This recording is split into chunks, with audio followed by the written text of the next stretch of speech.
Buenos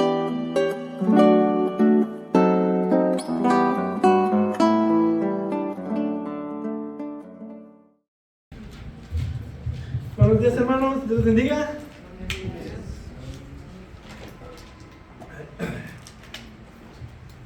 Gracias a Dios que nos permite estar reunidos para adorarle, darle gloria. En esta mañana, continuando con nuestras exposiciones en el libro de Judas, les pido que me acompañen al libro de Judas, en su último capítulo.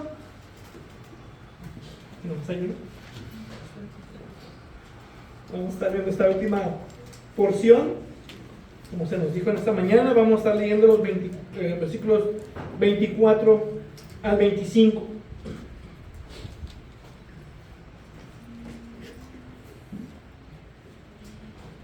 Judas capítulo 1, comenzando desde el versículo 24, dice la palabra de Dios en esta mañana: y aquel que es poderoso para guardarlos a ustedes sin caída y para presentarlos sin mancha en presencia de su gloria con gran alegría, al único Dios nuestro Salvador, por medio de Jesucristo nuestro Señor, sea gloria, majestad, dominio y autoridad antes de todo tiempo y ahora y por todos los siglos. Amén. Padre, Dios glorioso y eterno, gracias te damos porque nos permites en el nombre de Jesucristo entrar ante tu presencia para doblar rodillas delante de ti, para derramar nuestro corazón delante de ti, para poder alabarte. Gracias te damos por el grande privilegio que nos has dado por medio de nuestro Señor Jesucristo, para poder presentarnos delante de ti. Pero también gracias, Señor, por la grande promesa y esperanza que tenemos de que en este andar en la fe, tú eres quien nos sostiene y tú eres quien nos guarda. Te pido que en ese pasaje nos hables, nos instruyas y que nuestro corazón sea movido a una adoración continua a tu nombre. Nos ponemos a tu palabra en esta mañana en el nombre de Jesucristo. Amén. En el 2017, el experimentado alpinista Alex Honnold logró lo que parecía imposible: escalar el Capitán en el Parque Nacional de Yosemite, sin arnés, sin cuerdas, en lo que se conoce como el free solo, es decir, sin nada. No tenía ningún tipo de equipo, solamente él, sus fuerzas. Toda la comunidad de escaladores quedó asombrada, pero también profundamente preocupada, porque sabían que un solo error, un solo desliz, significaría una caída mortal de casi 1000 metros. Sin embargo, cuando Honnold entrenaba para ese ascenso, pasó años escalando esa misma pared con arnés. El arnés no solo hacía la escalada por él, él tenía que colocar sus manos y pies en cada agarre para escalar. Tenía que ejercitar su propia fuerza, tenía que tomar cada decisión. Pero el arnés garantizaba algo crucial: que si fallaba, si sus manos sudaban, si se equivocaba, si perdía el agarre, sus fuerzas fallaban, él no caería al vacío. Hermanos, hay una diferencia fundamental entre la hazaña solitaria de Honnold y nuestro andar en la fe. Nosotros no escalamos solos. No dependemos de nuestra propia capacidad para no caer. Dios mismo es nuestro arnés divino y, a diferencia de cualquier equipo humano que puede fallar, Él es poderoso para guardarnos sin caída. Esta mañana, Judas nos invita a contemplar no nuestra habilidad para aferrarnos a Dios, sino la capacidad superior de Dios para sujetarnos a nosotros. Y cuando entendemos esta gloriosa verdad, nuestra única respuesta apropiada es la adoración que encontramos en los versículos 24 y 25. Judas no termina con una advertencia, sino con adoración. Y eso es profundamente asombroso, una realidad confortante. La gracia que preserva es la gracia que provoca doxología. Adoramos con confianza porque el mismo Dios que nos salvó es quien nos preserva y nos presentará glorificados ante su presencia. Y esto a su vez confirma, como iniciamos la carta, con un mismo asunto, una misma preocupación. No fue algo que escribió teniendo otra cosa en mente, como algunas interpretan. Escribe lo mismo de principio a fin. Toda la carta es una preocupación pastoral, debido a que algunos hombres se habían infiltrado encubiertamente. Y les escribe a los llamados para asegurar su posición en Cristo, a los amados en Dios Padre para asegurar su relación con Dios en Cristo, y a los guardados para Jesucristo para asegurar su permanencia en Cristo. Y observe la sabiduría pastoral de Judas. No combate el error simplemente denunciándolo, sino afirmando la verdad. No solo advierte sobre los falsos maestros, sino que asegura a los verdaderos creyentes en la palabra, evidenciando cuál es el comportamiento, las características de una forma muy detallada y las consecuencias que estos falsos maestros provocan. Ejemplifica con la verdad, toma situaciones reales pasadas de las Escrituras, el pueblo de Israel en el desierto, los ángeles caídos, Sodoma y Gomorra, incluso verdades fuera de la Escritura con las dos citas que hace de Enoc y la disputa de Miguel con el diablo, para afirmar que estos falsos maestros tendrán un juicio final y certero. Están destinados a perecer y ser sentenciados para quienes la oscuridad de las tinieblas ha sido reservada para siempre. Pero en contraste con aquellos que definitivamente caerán, les da seguridad a los creyentes recordándoles quién los sostiene. Los falsos maestros caerán, inevitable e irremediablemente. Los verdaderos creyentes serán asegurados de una forma segura y poderosamente, no por lo que son en sí mismos, sino por aquel que es poderoso para guardarlos. Y hoy, entrando ya a esta última porción del libro de Judas, Judas no cambia de tema, sino que termina en una doxología precisa para el tema que acaba de abordar. Y lo estaremos viendo en dos puntos. El primero, la preservación de Dios que nos guarda sin caída de la gracia. Y el segundo, una adoración al Dios de nuestra salvación por medio de Jesucristo. Entremos ahora al texto. Y nos dice el versículo 24, y aquel que es poderoso para guardarnos. Primero, de este texto nos hace ver quién es el sujeto de la preservación. Y es la pregunta, ¿un creyente persevera o es preservado? Esa es la cuestión de debate de hace casi 1600 años. Pero la Biblia es muy clara al respecto. La lógica sigue su curso y está de acuerdo con la realidad, que ningún cristiano puede sostenerse a sí mismo. Tiene que ser preservado para poder perseverar. No es una o la otra, son ambas, con un énfasis en la preservación, sin la cual no sucede lo otro. Necesita ser preservado para perseverar. Y la pregunta entonces es, ¿quién es el que preserva al creyente de caer? Y el texto lo dice, es Dios. Entonces el sujeto de la preservación de todo creyente es el Señor, no el hombre. El énfasis del texto no está en ustedes, sino en aquel que es poderoso. Porque esto es lo que uno pudiera pensar, o lo que quieren forzar en el texto, cuando dice, pero ustedes, amados, acuérdense. Pero ustedes, amados, edificándose. Pero ustedes, amados, perseveren. No es lo que dice. Habiendo dado varias exhortaciones, ahora cambia de ustedes a aquel, quien es el único Dios, nuestro Salvador. Él es quien es poderoso, el omnipotente Dios. Aquí en el texto, la palabra dunameno, de donde proviene la palabra dinamita, traducido como poderoso, señala la capacidad inherente y continua. Él es quien posee el poder inagotable para guardarlos. Dios no solo tiene la capacidad, No es asunto de si puede. Él es quien ejecuta la acción de guardar por su poder. Eso lo vemos en 1 de Pedro, capítulo 1, versículo 5.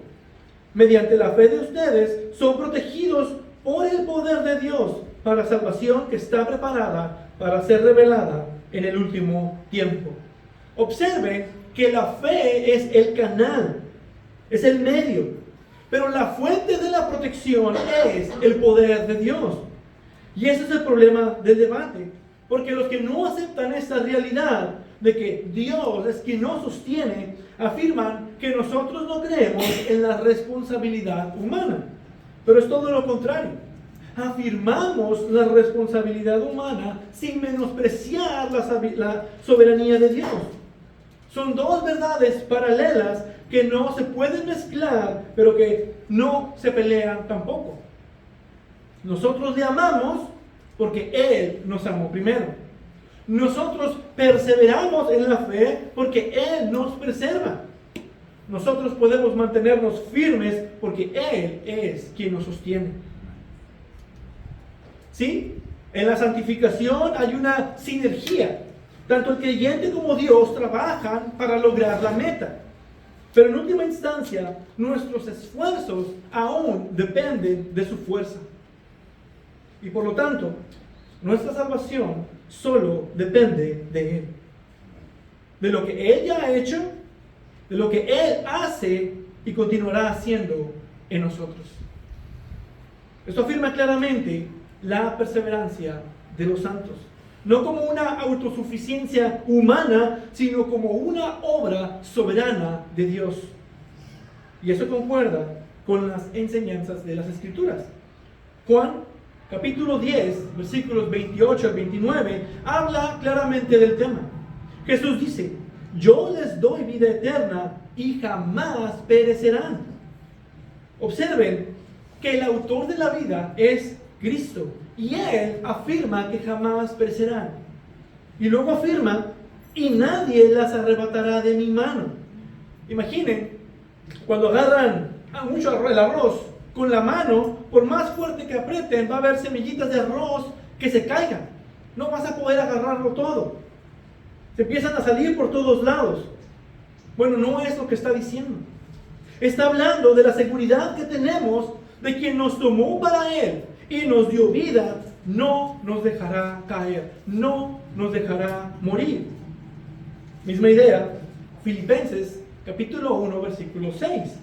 Estoy convencido precisamente de esto, que el que comenzó en ustedes la buena obra, la perfeccionará hasta el día de Jesucristo.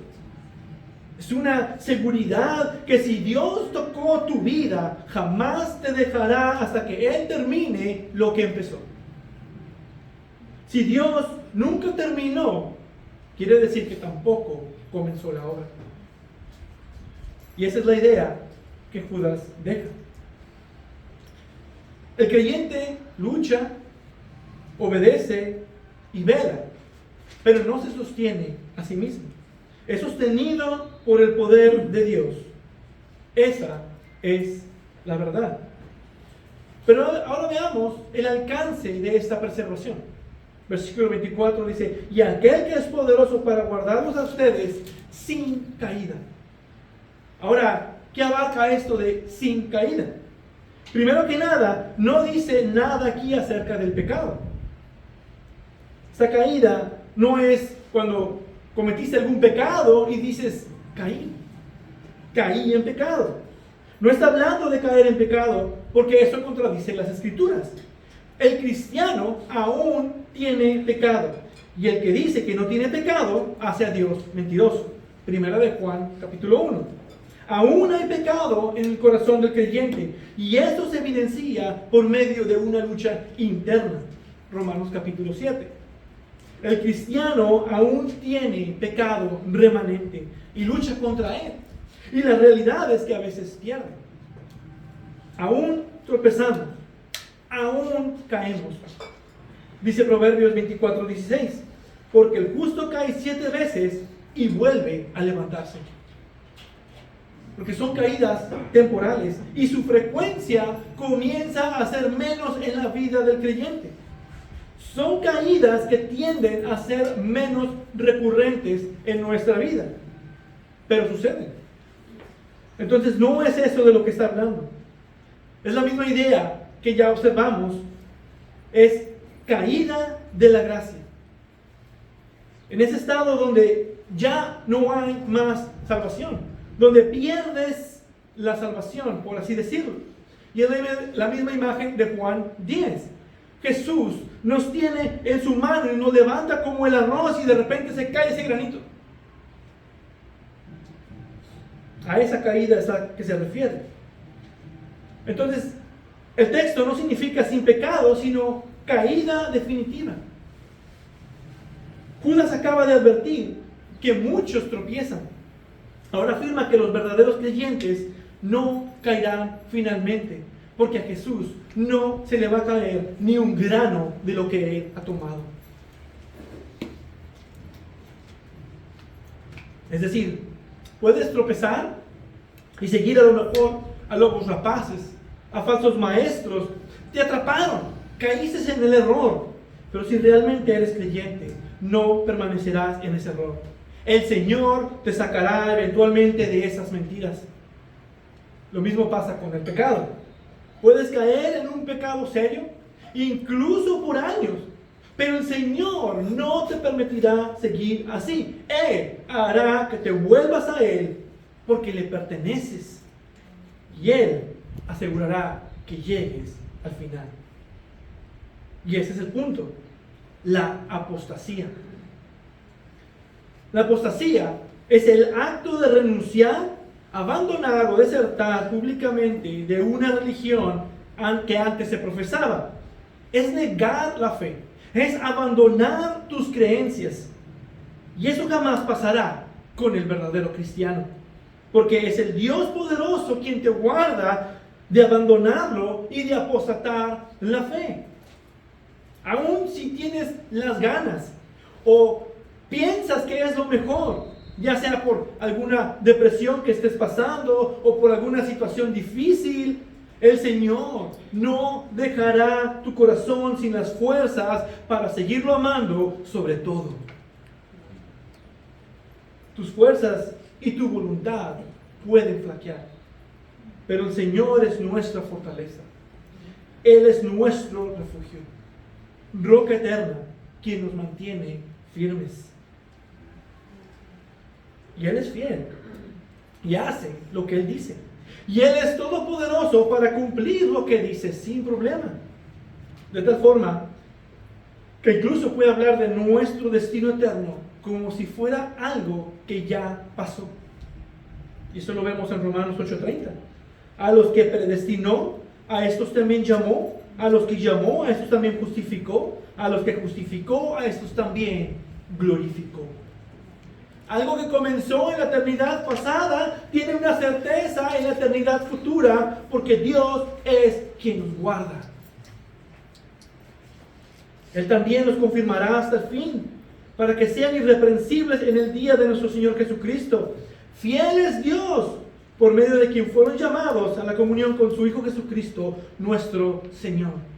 Primera de Corintios, capítulo 1, versículos 8 y 9. Podemos concluir que Judas usa este lenguaje de caída, no de impecabilidad, sino de preservación final. Y por último, nos dice cuál es la meta de esta preservación. Versículo 24.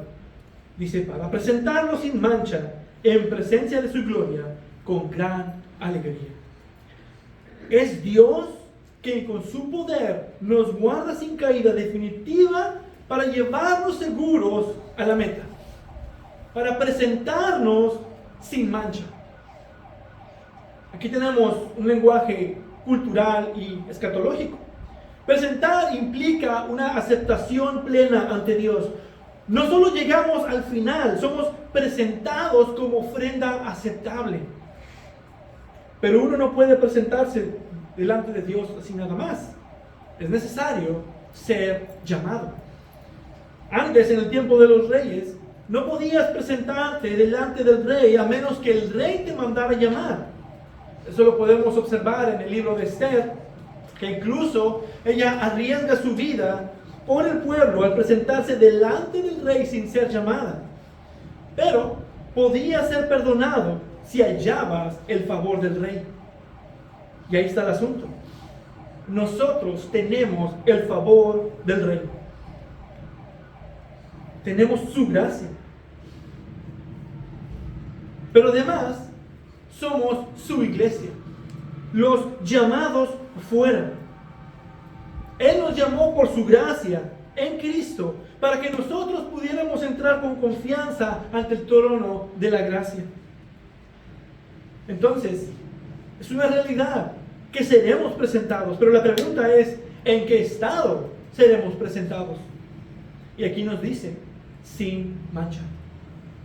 Eso es, sin pecado, como santos y justos delante de Dios.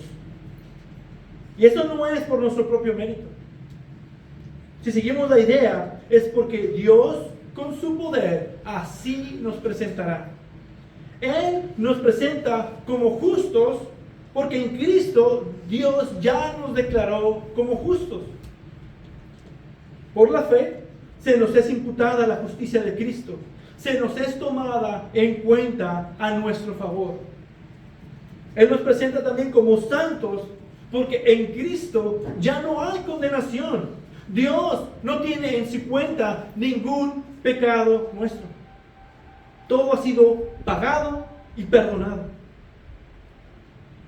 Y al revés, Él ve la vida perfecta de Cristo y de pura obediencia, que también es tomada en cuenta a nuestro favor. Y al morir, nuestras almas son transformadas, son perfeccionadas y santificadas totalmente. Ahí es cuando Dios completa la obra en nosotros para presentarnos delante de Él sin mancha. Eso nos enseña Pablo en Efesios capítulo 5, versículo 27. Es la obra de Cristo. Él amó a la iglesia y murió por ella a fin de presentársela a sí mismo una iglesia en toda su gloria, sin que tenga mancha, ni arruga, ni cosas semejantes, sino que fuera santa e inmaculada. Igual en Colosenses capítulo 1, versículo 22. Ahora Dios nos ha reconciliado en Cristo, en su cuerpo de carne, mediante su muerte, a fin de presentarlos santos, sin mancha e irreprensibles delante de Él. Y por esa razón somos plenamente aceptados delante de Dios. Esa es la meta de nuestra preservación.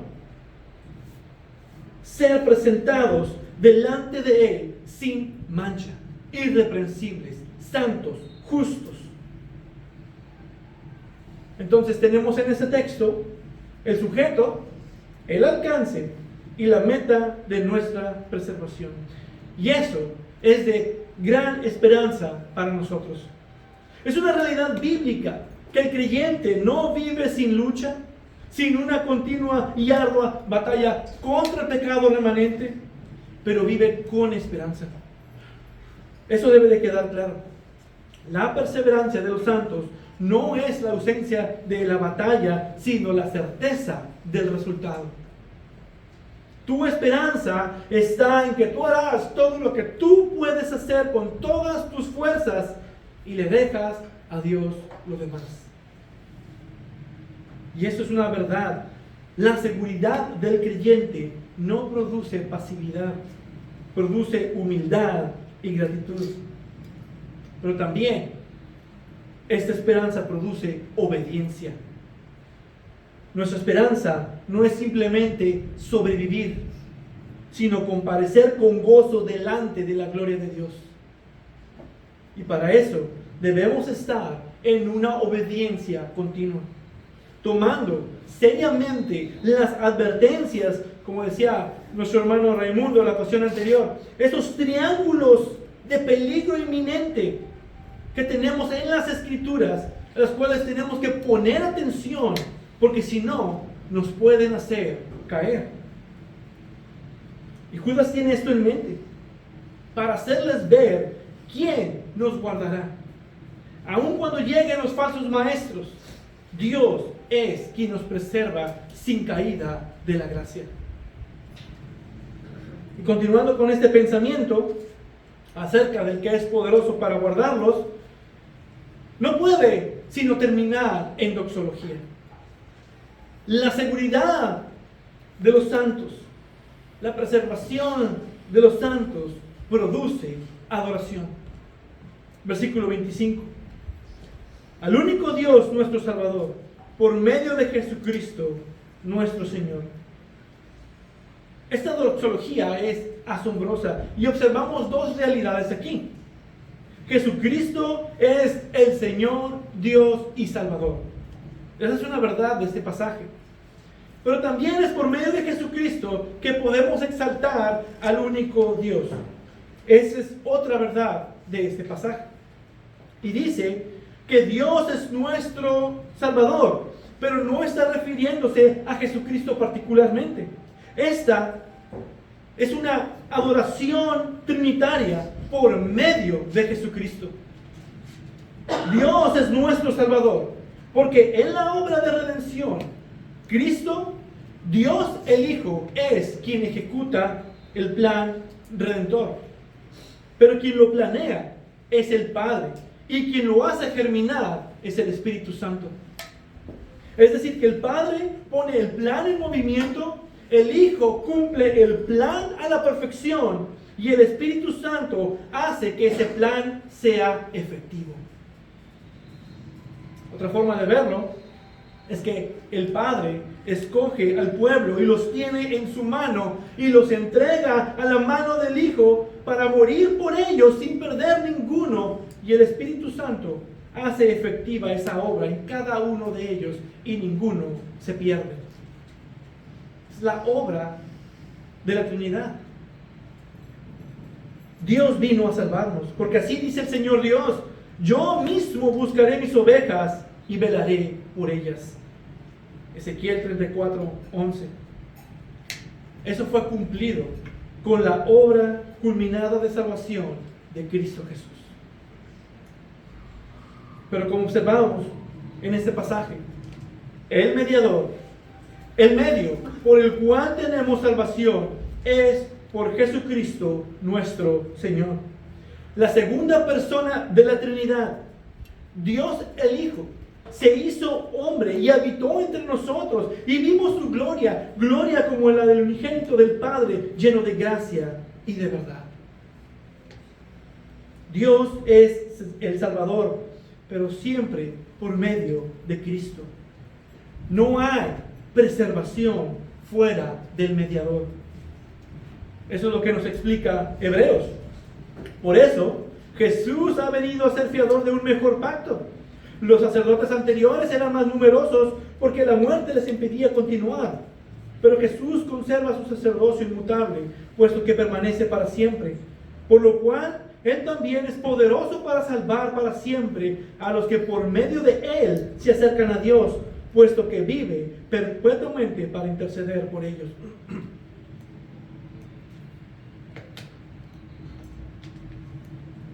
Es decir, que si el mediador no falla, el pacto no falla. Y este es un pacto seguro porque el Dios poderoso es quien lo cumple y lo mantiene. Y por eso dice con certeza: por lo cual Él también es poderoso para salvar para siempre. Es solamente por medio de Jesucristo. Porque hay un solo Dios y también un solo mediador entre Dios y los hombres, Cristo Jesús, hombre. Primera de Timoteo, capítulo 2, versículo 5. Podemos acercarnos al Padre. Podemos acercarnos al Padre solo por medio de Jesucristo. Tenemos vida eterna solo por medio de Jesucristo. Y somos preservados hasta el fin para ser presentados sin mancha solo por medio de Jesucristo. Y solo por medio de Jesucristo es que ahora somos libres y podemos adorar en espíritu y en verdad. Solo por medio de Cristo podemos dar gloria al único Dios, nuestro Salvador. Versículo 25. Al único Dios, nuestro Salvador, sea gloria, majestad, dominio y autoridad antes de todo tiempo y ahora y por todos los siglos. Judas exhortó a la iglesia, como se nos expuso en la ocasión pasada. Nos exhorta a recordar la palabra, a tenerla siempre presente. Nos exhorta a edificarnos los unos a los otros y orar los unos por los otros. Nos exhorta a conservarnos en el amor de Dios. Nos exhorta, esperando ansiosamente la misericordia de nuestro Señor Jesucristo para vida eterna. Y nos exhorta a tener misericordia de otros.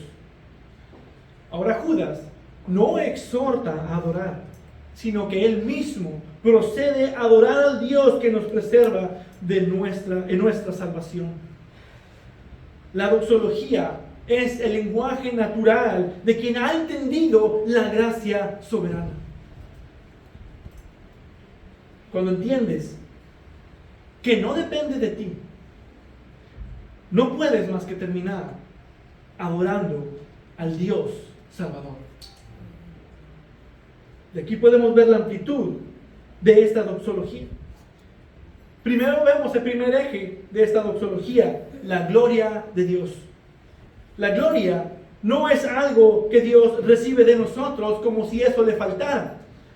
Es quien Él es en su manifestación de su ser. Eso nos habla de quién es Dios. Dios es por naturaleza el Dios de gloria. Él es gloria. La Escritura nos enseña que Él es el Dios que resplandece en nuestros corazones. El Dios de luz que alumbra a todo hombre. Y Él es Dios quien habita en luz inaccesible. Hablar de su gloria es hablar de su santidad, de su pureza y de su perfección moral, pero también de su belleza infinita. Y Judas no presenta esta gloria como abstracta. Es la gloria ante la cual seremos presentados sin mancha. Y esto importa porque los falsos maestros no pueden ver la gloria de Dios y no le temen.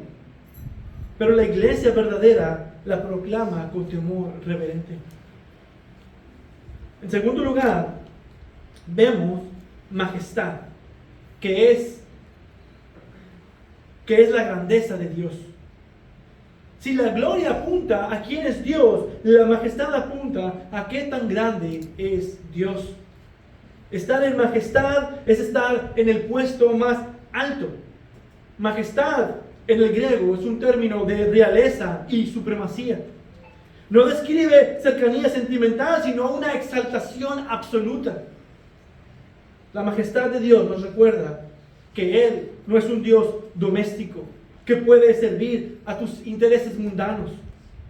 No es manejable, no es negociable. Él es el Señor, Dios alto y sublime, cuyo trono está en los cielos y ante quien incluso los ángeles cubren su rostro. Y esto importa porque en el contexto de Judas, los falsos maestros menosprecian su majestad, pero la iglesia verdadera la proclama y la alaba. En tercer lugar, vemos aquí dominio y autoridad como la soberanía absoluta de Dios. Aquí Judas se mueve del ser de Dios a su gobierno. Dominio habla del poder efectivo. Dios gobierna toda la creación y todo lo que pasa en ella. Y la autoridad habla del derecho legítimo. Dios tiene todo el derecho de gobernar como autor y creador. Todo le pertenece. No hay fuerza que limite su dominio, ni criatura que cuestione su autoridad. Nadie puede detener su mano, sino que Él hace todas las cosas conforme a su voluntad. Todo fue creado por Él, es de Él y para Él, y todo subsiste por Él. Daniel 4:35, Efesios 1:11 y Colosenses 1:16 al 17. Esto conecta directamente con el tema central de la carta, que aunque los falsos maestros parezcan prosperar por un tiempo, Dios nunca ha perdido el control. Él tiene todo dominio y autoridad. El Dios que guarda a los suyos no es un Dios débil. Es el Dios que reina soberanamente sobre la historia. Y los falsos maestros tendrán su último fin por todos aquellos a quienes engañaron y dañaron. Finalmente, Judas expande la doxología en el tiempo. En cuarto lugar, vemos antes de todo tiempo y ahora y por todos los siglos. Esto habla del alcance eterno de la doxología. Dice antes de todo tiempo. Dios no comenzó a reinar en algún punto de la historia. Él siempre ha reinado. Y eso incluye el ahora. Su gloria, su majestad y autoridad están activas en este preciso momento.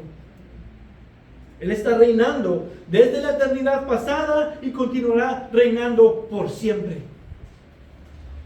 Por todos los siglos.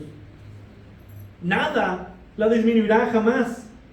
Él nunca deja de ser quien es y por lo tanto merece la misma gloria por siempre. La misma adoración por los siglos de los siglos. Esta frase destruye cualquier idea de un Dios reactivo que tiene un plan B, una preservación incierta que depende de alguien más. El Dios que nos guarda hoy es el mismo Dios que reinó en la eternidad pasada y es el mismo que reinará por la eternidad futura. ¿Qué mayor esperanza puedes tener de la seguridad de tu salvación por medio de Jesucristo? De gloriosa esperanza como para no terminar en esta hermosa doxología. Eso es lo que nos deja la doxología de Judas.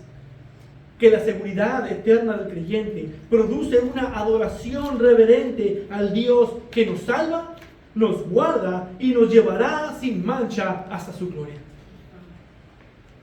Una adoración al Dios de nuestra salvación por medio de Jesucristo, al cual sea gloria, majestad, dominio y autoridad antes de todo tiempo y ahora y por todos los siglos.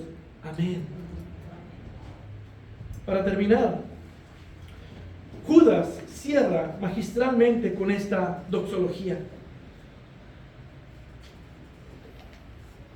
asegurando a sus lectores con quienes comparte una común salvación de que Dios los guardará hasta el día de Jesucristo. La carta comienza a los llamados, amados en Dios Padre y guardados para Jesucristo. A pesar de los falsos maestros, con esa misma forma de pensar, les recuerda que Dios es poderoso para guardarlos a ustedes sin caída.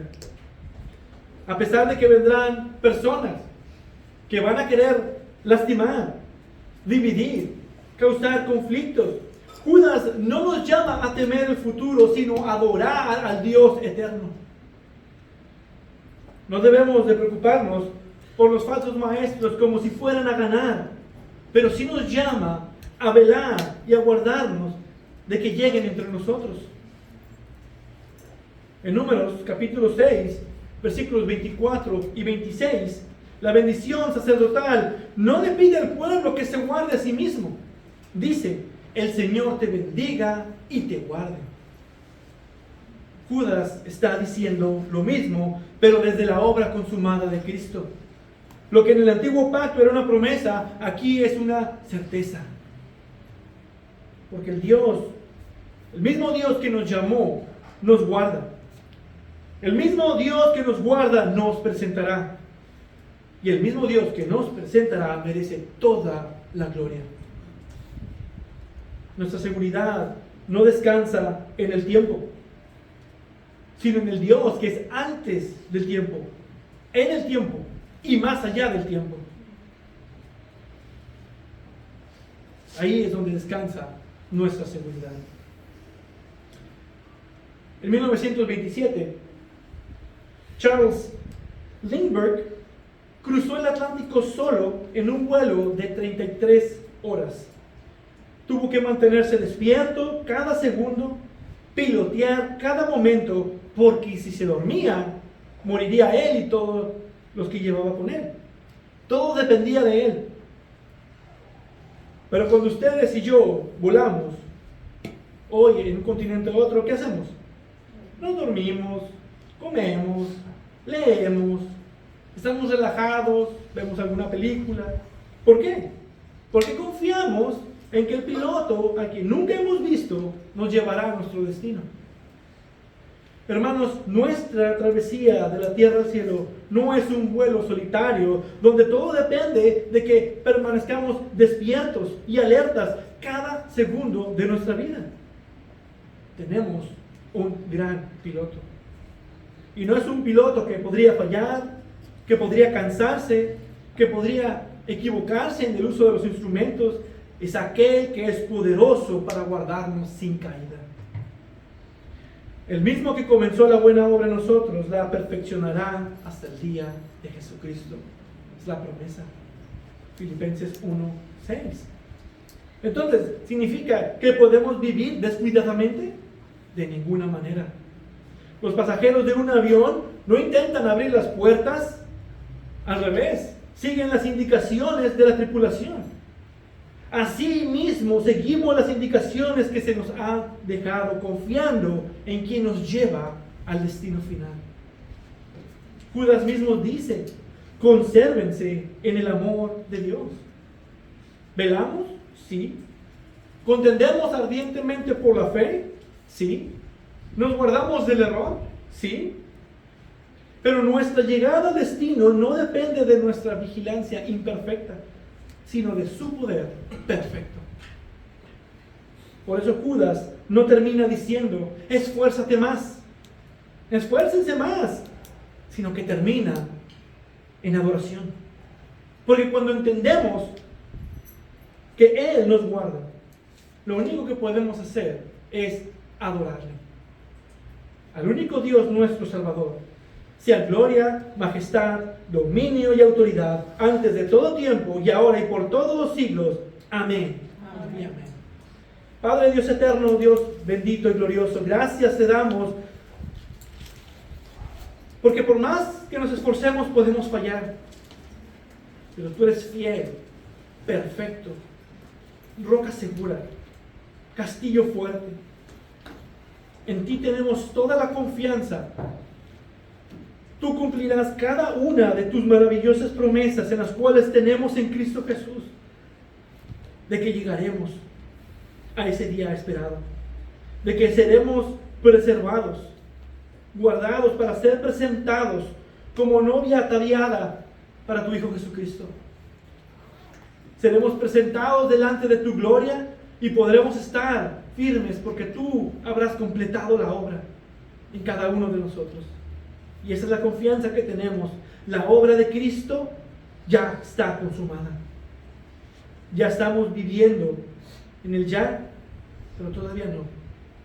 Aún estamos aquí, aún tenemos que cuidarnos de los falsos maestros, aún tenemos que velar por la verdad, pero cuando nosotros fallemos, tú no fallas, Señor. Y esa es nuestra confianza, y por lo cual te adoramos y te damos toda la gloria y toda la honra, porque solo tú eres digno de recibirla, antes de todo tiempo, y ahora y por todos los siglos.